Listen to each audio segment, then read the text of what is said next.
Welcome to prime nine insider. నేను రాజు. ఈరోజు ఈ వీడియోలో మీకు ఇద్దరు నాయకులకు సంబంధించినటువంటి వ్యవహార శైలి, వాళ్ళ ఆలోచన విధానం, ఆంధ్రప్రదేశ్ రాష్ట్రం పట్ల వాళ్ళకున్నటువంటి దృక్పథాన్ని నేను చెప్పబోతున్నాను.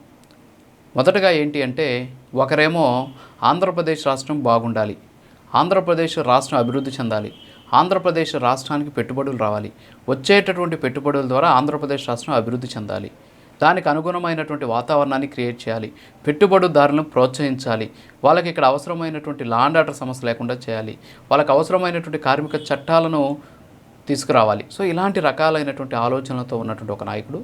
ఇంకొక నాయకుడేమో తను కేవలం తన మాట నెగ్గాలి, రాష్ట్రం ఏమైపోయినా పర్లేదు, తను పంతాన్ని ఎగ్గించుకోవాలి, తను అనుకున్నది మాత్రమే సాధించాలి, రాష్ట్రంతో సంబంధం లేదు అనుకునేటటువంటి ఇంకొక నాయకుడి గురించి నేను ఈ వీడియోలో చెప్పబోతున్నాను. మొదటి నాయకుడు ఎవరు అంటే వైఎస్ రాజశేఖర రెడ్డి గారు. వైఎస్ రాజశేఖర రెడ్డి గారు ఆంధ్రప్రదేశ్ ముఖ్యమంత్రిగా ఉన్నటువంటి సందర్భంలో పెట్టుబడులను భారీ ఎత్తున ఆకర్షించేటటువంటి ప్రయత్నం చేశారు. ఆ సందర్భంలో పెట్టుబడిదారులకు ఆయన చాలా భరోసా ఇచ్చారు. ఆంధ్రప్రదేశ్లో మంచి అనువైనటువంటి ప్రాంతం ఉంది, ఇక్కడ పెట్టుబడులు పెట్టండి, ప్రభుత్వం నుంచి అన్ని రకాల సహాయ సహకారాలు అందుతాయి, లా అండ్ ఆర్డర్ బాగుంది, వనరులు బాగున్నాయి, అట్ ది సేమ్ టైం అవసరమైతే కార్మిక చట్టాల్లో మార్పులు తీసుకొస్తాం, మీకు అనుగుణంగా ఆంధ్రప్రదేశ్ రాష్ట్రంలో పెట్టుబడులు పెట్టి ఇక్కడ ఉన్నటువంటి యువతకు ఉద్యోగ అవకాశాలు కల్పించండి, మీకు అండగా ఉంటాం అని చెప్పేసి ఆయన చెప్పినటువంటి పరిస్థితి. అంతేకాకుండా పబ్లిక్ ప్రైవేట్ పార్ట్నర్షిప్, ఈరోజు ఏదైతే నానా యాగి చేస్తున్నాడో ఆయన కొడుకైనటువంటి జగన్మోహన్ రెడ్డి, దానికి రాజశేఖర రెడ్డి గారు ఒక అద్భుతమైనటువంటి నిర్వచనం కూడా చెప్పారు. ఒకసారి 2008 ఆగస్టు 8వ తేదీన చిత్తూరు జిల్లాలో ఉన్నటువంటి శ్రీ సిటీకి సంబంధించినటువంటి శంకుస్థాపన కార్యక్రమంలో వైఎస్ రాజశేఖర రెడ్డి గారు ఏం మాట్లాడారో ఒక్కసారి ఆ బయట విందాం. ఆ బయట విన్న తర్వాత మనం ఈ వీడియోని డిస్కస్ చేద్దాం. The public private participation is a very important instrument of growth, and I only quote an example of the recent metro project which has been awarded just about 1 week back in the city of Hyderabad in Andhra Pradesh, wherein we were ready to give a state support of 4,000 crores for an infrastructure project called Hyderabad Metro. The project was supposed to cost about 12,500 crore rupees. The bidders who have participated in this, the best of the bidders said that we don't need any support from the government of Andhra Pradesh or government of India. On the other hand, the promoter himself volunteered to contribute 30,000 crore rupees spread over 33 years to the exchequer for getting metro rail project awarded to him. Thus the amount of confidence the state of Andhra Pradesh is giving to the promoters. We assure you that we will do everything that is possible to see to it that best of the environment is there in the state. The best of the law and order situation is there, and all the proactive laws concerning labor will be there. Yes, విన్నాం కదా.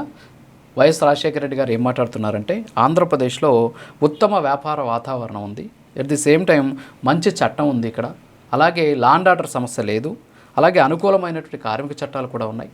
వీటన్నిటిని కూడా దృష్టిలో పెట్టుకొని వచ్చేటటువంటి పెట్టుబడిదారులకు ప్రభుత్వం ఒక రకంగా చెప్పాలంటే రెడ్ కార్పెట్ వేస్తుంది. కారణం ఏంటంటే ఇక్కడ ఉన్నటువంటి యువతకు ఉద్యోగ అవకాశాలు రావడం. దీంతోపాటు ప్రభుత్వ ప్రైవేటు భాగస్వామ్యానికి ఒక అద్భుతమైనటువంటి ఉదాహరణ కూడా చెప్పాడు. ఈరోజు పెట్టుబడులు ప్రభుత్వ ప్రైవేటు భాగస్వామ్యంలో అంటే పబ్లిక్ ప్రైవేట్ పార్ట్నర్షిప్లో ఈరోజు ఏదైతే యాగి జరుగుతుందో పీపీపీ విధానం, దానికి ఒక మంచి అద్భుతమైనటువంటి విధానం ఇది అని చెప్పేసి ఆయన కితాబిచ్చినటువంటి పరిస్థితి. ఇవ్వడమే కాకుండా హైదరాబాద్ మెట్రో రైలు ప్రాజెక్టు కోసం 12,500 కోట్ల రూపాయలు ఆంధ్రప్రదేశ్ ప్రభుత్వం ఖర్చు అవుతుందని చెప్పేసి అనుకుంటే, దీంట్లో 4,000 కోట్ల రూపాయల వరకు కూడా ఆంధ్రప్రదేశ్ ప్రభుత్వం ఇస్తామంటుంటే, ఒక ప్రైవేట్ కంపెనీ వచ్చి మీరు ₹1 ఖర్చు పెట్టాల్సినటువంటి అవసరం లేదు, మేమే దీన్ని పూర్తి చేసి అవసరమైతే మేమే మీకు రిటర్న్ డబ్బులు ఇస్తామని చెప్పేసి చెప్పింది. సో ఇలాంటివి కదా రాష్ట్రానికి కావాల్సింది. ఆంధ్రప్రదేశ్ రాష్ట్రానికి సంబంధించినటువంటి ఆదాయం అలాగే ఉంటుంది, ఖర్చు పెట్టదు, కానీ ప్రాజెక్టులు పూర్తవుతాయి, తద్వారా మళ్ళీ ప్రభుత్వానికి ఆదాయం వస్తుంది. సో ఇది అద్భుతమైనటువంటి విధానం. సో ప్రభుత్వ ప్రైవేటు పార్ట్నర్షిప్కి సంబంధించి ఖచ్చితంగా ఇలాంటి ప్రాజెక్టులు చాలా రావాలి అని చెప్పేసి ఆయన మాట్లాడినటువంటి మాటలు. అంటే ఆంధ్రప్రదేశ్లో పరిశ్రమల కోసం వైఎస్ రాజశేఖర రెడ్డి గారి విజన్ అది. పెట్టుబడిదారులను బెదిరించకూడదు, పెట్టుబడిదారులకి సపోర్ట్ చేయాలి, అండదండలు ఉండాలి అని చెప్పేసి ఆ రోజు వైఎస్ రాజశేఖర రెడ్డి గారు కలలు కన్నటువంటి పరిస్థితి ఆయన మాటల్లో చూసాం. ఇప్పుడు మీరు చూసినటువంటి వీడియో అది ఏ వీడియో కాదు, అవసరమైతే మీరు శ్రీ సిటీకి సంబంధించిన వెబ్సైట్లోకి వెళ్ళి చూస్తే ఈ వీడియో దొరుకుతుంది. ఇది పక్కన పెడితే ఇక వైఎస్ జగన్మోహన్ రెడ్డి గారు ఈరోజు పబ్లిక్ ప్రైవేట్ పార్ట్నర్షిప్కి వ్యతిరేకంగా, అంటే ఏ రోజైతే ఆయన తండ్రి గారైనటువంటి రాజశేఖర రెడ్డి గారు పీపీపీ విధానం అద్భుతమైన విధానం అని చెప్పేసి కొనియాడారో ఆ విధానం మెడికల్ కాలేజీల దగ్గరకు వచ్చేసరికి అది తప్పు అని చెప్పేసి ఆయన వాదిస్తూ ఉన్నటువంటి పరిస్థితి. దానికోసం 1 కోటి సంతకాలు సేకరించారు, 1,04,00,000 చిల్లర సంతకాలు సేకరించి దాని మీద ఒక పెద్ద ఉద్యమం చేశారు. పబ్లిక్ ప్రైవేట్ పార్ట్నర్షిప్ విధానంలో ఎట్టి పరిస్థితుల్లో కూడా అది ఆంధ్రప్రదేశ్లో అలౌ చేసేదానికి లేదు అని చెప్పినటువంటి పరిస్థితి. అయితే వాస్తవంగా చూస్తే దేశవ్యాప్తంగా ఈరోజు పబ్లిక్ ప్రైవేట్ పార్ట్నర్షిప్కి ఒక అద్భుతమైనటువంటి రెస్పాన్స్ ఉంది. దానికోసమే ఒక వ్యవస్థ కూడా నడుస్తుంది. కేవలం వైద్య విద్య కాదు, అనేక రకాలైనటువంటి అంటే ఇతర రాష్ట్రాల వైద్య విద్యకు సంబంధించి కూడా పబ్లిక్ ప్రైవేట్ పార్ట్నర్షిప్ విధానం సక్సెస్ అయింది. సైనిక్ స్కూల్స్కి సంబంధించి కూడా ఆ విధమైనటువంటి విధానం తీసుకొస్తున్నారు. ఐఐటీలో కూడా ఆ విధానం తీసుకొస్తున్నారు. ఇతర నిర్మాణాలకు సంబంధించినటువంటి ప్రాజెక్టులో కూడా పీపీపీ మోడ్ని ఇంప్లిమెంట్ చేస్తూ ఉన్నటువంటి పరిస్థితి కేంద్ర ప్రభుత్వం. కానీ ఇవన్నీ కూడా తెలియకుండా జగన్మోహన్ రెడ్డి గారు కొన్ని మాటలు మాట్లాడారు, ఒక రకంగా బెదిరించే ధోరణి. ఆ రోజేమో ఆయన తండ్రి గారైనటువంటి రాజశేఖర రెడ్డి గారు పెట్టుబడిదారులకు మేము సపోర్ట్ చేస్తాం, మీరు రండి, మీకు అవసరమైనటువంటి అనుకూలమైనటువంటి వాతావరణం క్రియేట్ చేస్తాం, నా రాష్ట్రం నాకు అభివృద్ధి చెందాలనే ఆలోచనతో ఆయన మాట్లాడితే ఇప్పుడు జగన్మోహన్ రెడ్డి గారు ఎవరైనా సరే వచ్చి పీపీపీ మూలగాని తీసుకుంటే మీ అంతు చూస్తాం, మేము అధికారంలోకి వస్తే మిమ్మల్ని జైల్లో పెడతామని చెప్పేసి బెదిరించినటువంటి పరిస్థితి. ఒకసారి ఆ వీడియో కూడా చూద్దాం, జగన్మోహన్ రెడ్డి గారు ఏం మాట్లాడారో ఒకసారి ఆ వీడియో చూసిన తర్వాత మళ్ళీ మనం వీడియోలోకి వెళ్దాం. ఒకసారి ఆ వీడియో చూడండి. ఇవన్నీ రేపొద్దున మనం ఇన్ని ప్రయత్నాలు చేసిన తర్వాత కూడా ఎక్కడన్నా కూడా చంద్రబాబు నాయుడు వినకుండా దీనికి ముందుకు తీసుకొని పోతే మాత్రం ఆ తర్వాత కాలేజీలు తీసుకున్నోడిని మాత్రం మనం అధికారంలోకి వచ్చిన వెంటనే 2 నెలలు జరగకమునిపై అందరు జైళ్ళల్లో ఉంటారు. ఆ కాలేజీలు తీసుకున్న వాళ్ళు మాత్రం స్కాములు అనేది మదర్ ఆఫ్ ఆల్ స్కామ్స్ కింద ఇది నిరూపితమవుతుంది. అంతటి దారుణంగా ప్రజలకు నష్టం జరుగుతుందని కనిపిస్తూ ఉన్నా కూడా ప్రజలు దీనివల్ల ఉచితంగా వైద్యం పొందే అవకాశం పోతుందని తెలిసినా కూడా మన పిల్లలకు తక్కువ ధరకే, ప్రైవేట్ కన్నా చాలా తక్కువ ధరకే మన పిల్లలకు మెడికల్ కాలేజీలలో సీట్లు వచ్చి చదువులు అందుబాటులో ఉంటాయని తెలిసినా కూడా ఏమాత్రం ఖాతరు చేయకుండా చంద్రబాబు చేస్తా ఉన్న ఈ తీరుకు చంద్రబాబు నాయుడుకు గట్టి గుణపాఠం మాత్రం ఖచ్చితంగా తగులుతుంది. సో జగన్మోహన్ రెడ్డి గారు ఏమంటున్నారు, ఎట్టి పరిస్థితుల్లో పీపీపీ విధానంలో ఎవరైనా సరే మెడికల్ కాలేజీలు కానీ తీసుకుంటే అధికారంలోకి వచ్చిన 2 నెలల లోపల వాళ్ళని జైలుకి పంపిస్తాం. అంటే తండ్రికి కొడుక్కి ఉన్నటువంటి తేడా చూడండి, మీకే అర్థమవుతుంది. ఆయనేమో పీపీపీ విధానం ఒక అద్భుతమైన విధానం అన్నారు, ఇక్కడేమో జగన్మోహన్ రెడ్డి గారు అది ఎందుకు పనికిరానటువంటి విధానం అని చెప్పేసి ఇక్కడ ఆయన ఫైట్ చేస్తున్న పరిస్థితి.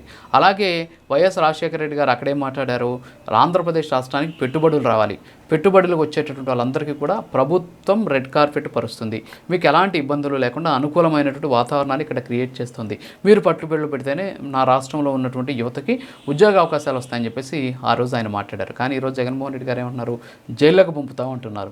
అమరావతి రాజధానికి నిధులు ఇస్తామని చెప్పేస్తే వరల్డ్ బ్యాంక్కి ఇదంతా కూడా రాంగు, మీరు వచ్చేసి అమరావతిలో ఇన్స్పెక్ట్ చేయండి, అక్కడంతా కూడా అక్రమాలు జరుగుతున్నాయి, మీరు నిధులు ఇవ్వద్దు అని చెప్పేసి లేఖలు రాసినటువంటి పరిస్థితి. కంపెనీలు వస్తున్నాయంటే కంపెనీలకు భూములు ఇస్తే ప్రభుత్వం వాటి మీద కోర్టులకు వెళ్తూ ఉన్నటువంటి పరిస్థితి. అదంతా కూడా జగన్మోహన్ రెడ్డి గారు చేస్తున్నటువంటి సిచ్యువేషన్. సో కాబట్టి వైఎస్ రాజశేఖర రెడ్డి గారేమో ఆంధ్రప్రదేశ్ రాష్ట్రం పట్ల విజన్ తోటి ఆ రోజు పెట్టుబడులు తీసుకొచ్చేందుకు అవసరమైనటువంటి చట్టాలను సైతం నేను మార్చడానికి సిద్ధంగా ఉన్నాను, నా రాష్ట్రంలో ఉన్నటువంటి నిరుద్యోగ యువత నాకు చాలా ఇంపార్టెంట్, వాళ్ళకి ఉద్యోగ అవకాశాలు కల్పించడం, నా రాష్ట్రానికి పెట్టుబడులు తీసుకురావడమే నా లక్ష్యం అని చెప్పేసి పబ్లిక్ ప్రైవేట్ పార్ట్నర్షిప్ ఒక అద్భుతమైనటువంటి ప్రాజెక్ట్ అని చెప్పేసి ఆ రోజు ఆయన కొనియాడితే ఆయన తనయుడైనటువంటి జగన్మోహన్ రెడ్డి గారు ఈరోజు పబ్లిక్ పార్ట్నర్షిప్ విధానం రాంగు, దాన్ని తీసుకురావద్దు అని చెప్పేసి ఒక ఉద్యమం చేస్తూనే వచ్చేటటువంటి పెట్టుబడులను అడ్డుకునేటటువంటి ప్రయత్నం చేస్తున్నారు అనేటటువంటి విమర్శలను ఆయన మూటగట్టుకుంటూ ఉన్నటువంటి పరిస్థితి. తండ్రికి కొడుక్కి మధ్య ఎంత భావసారూప్యత ఉంది, ఎంత భేదం ఉంది అనే దానికి ఈ 2 వీడియోలో ప్రత్యక్ష ఉదాహరణ. మరి ప్రజలు చూస్తూ ఉన్నారు అసలు ఏంటి పబ్లిక్ ప్రైవేట్ పార్ట్నర్షిప్ అంటే ఏంటి, ఎందుకని ఆంధ్రప్రదేశ్ రాష్ట్రానికి పెట్టుబడుల విషయంలో ఇలాంటి ఇబ్బందులు తలెత్తున్నాయి, పబ్లిక్ పార్ట్నర్షిప్లో ఎవరైతే మెడికల్ కాలేజీలు తీసుకుంటామో వాళ్ళని మీద కేసులు పెడతాం, జైల్లో వేస్తామంటే ఈరోజు 4 మెడికల్ కాలేజీని పీపీపీ విధానంలో ఇచ్చేందుకు ఆంధ్రప్రదేశ్ ప్రభుత్వం టెండర్లు ఇస్తే కేవలం ఒక్క కాలేజీకి ఒక్క టెండర్ మాత్రమే నమోదైందంటే జగన్మోహన్ రెడ్డి బెదిరింపులు హెచ్చరికలే దీనికి కారణం అనేటటువంటి వాదన కూడా వ్యక్తమవుతుంది. సో ఆ రోజేమో రాజశేఖర రెడ్డి గారు ఆంధ్రప్రదేశ్ రాష్ట్రం బాగుండాలని చెప్పేసి కలలు కన్నారు, ఈరోజేమో జగన్మోహన్ రెడ్డి గారు ఆ విధానాలు తప్పు అని చెప్పేసి ఆయన చెబుతూ ఉన్నటువంటి పరిస్థితి. సో ఇది వాటి ఇన్సైడ్ మరో మళ్ళీ కలుద్దాం. నమస్కారం.